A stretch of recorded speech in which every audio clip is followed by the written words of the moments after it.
ৰাম নাৰায়ণ ৰাম। ধ্যান ৰাখা যে তোমাৰ ভিতৰত কোনো ধৰণৰ বাচলৰ পৰা বাচি থোৱা নাযায়। সিহঁতৰ নিয়মবোৰ চোৱা আৰু ইয়াৰ লগতে এইটো ধ্যান ৰাখা যে সিহঁতৰ মাজত কোনো উশৃংখলতা নোহোৱা উচিত। মই তোমাক কৈছিলোঁ যে যেতিয়া মই পাহাৰত আছিলোঁ সেইদিনা সমঞ্জলত কোনোবা চাৰিওদিশে চাৱা নাছিল আৰু আমাৰ স্থানত কোনোৰো কাপোৰ অলপ ইধাৰ উধাৰ হ'লে তেন্তে সেইদিনা চাবলৈ সকলোৰে ইচ্ছা থাকে। ইচ্ছা হৈছে এই ধৰণৰ বস্তু য'ত আৱৰণ থাকে, সেইদিনা পৰিসৰেৰে ত্ৰুটিৰ পৰা মুক্ত নাথাকে, য'ত সকলো নগ্ন থাকে। ছাত্ৰ ছাত্ৰীৰা সকলো ৰাস্তাত শুই থাকে, কিন্তু কোনোবা চাৰিওদিশে চাৱা নাছিল। সিহঁতে আমাৰ বিষয়ে কৈছিল যে তোমাৰ স্থানৰ লোকসকল বৰ্বৰ, সেইদিনা বাবে সিহঁতে পৰ্দা ঢাকি থকাটো প্ৰয়োজন। আমি সিহঁতক বৰ্বৰ কৈছোঁ কাৰণ সিহঁতে নগ্ন থাকে।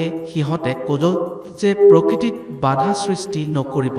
আমাৰ ভিতৰত নিয়মিতভাৱে সংযম থাকে। যদি কোনোবা মহিলাৰ সৈতে কিছু কৰিবলৈ চাহে তেন্তে সেইদিনা পূৰ্বে সেইদিনা চিহ্ন দিলা হজল, আৰু যদি সেইদিনা চিহ্নৰ উত্তৰ নিদি তেন্তে আমি সেইদিনাৰ সৈতে যোৱা নাযায়। যদি দুয়ো পক্ষৰ সন্মতিত কিছু কৰোঁ তেন্তে সেইদিনাত কোনো বাধা নাথাকে। বাধা কিজন নাথাকে কিজনো এইটোতো সেই প্ৰাৰম্ভিক শাস্ত্ৰৰ গুণৰ দৰে। যদি তুমি ধনেৰে কোনো বস্তু কিনিবলৈ চাহে তেন্তে দুয়ো পক্ষৰ সমতা থাকিলে সেইদিনা পোৱা যায়।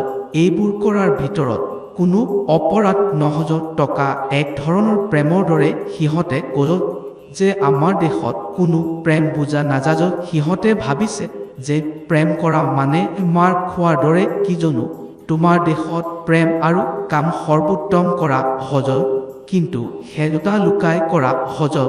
তুমি সজতা নোহোৱা ধোকা দি কাম কৰা, ওপৰ পৰা মধুমনোৱা থাকে, কিন্তু ভিতৰত ভয়ংকৰ বস্তু থাকে। চাওঁ কোন সমাজত অশান্তি নাই, কোন ঘৰত বিবাদ নাই। এই দুখটো থাকি গ'ল, কিছু বাচল নাছিল, মাত্ৰ বাহিৰৰ পৰা সুৰুঙা পৰিসৰেৰে অলপ পৰিৱৰ্তন হৈছে।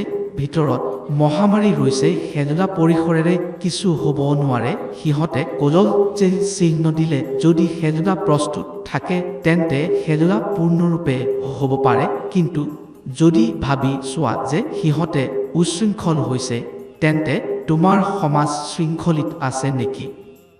4 মিনি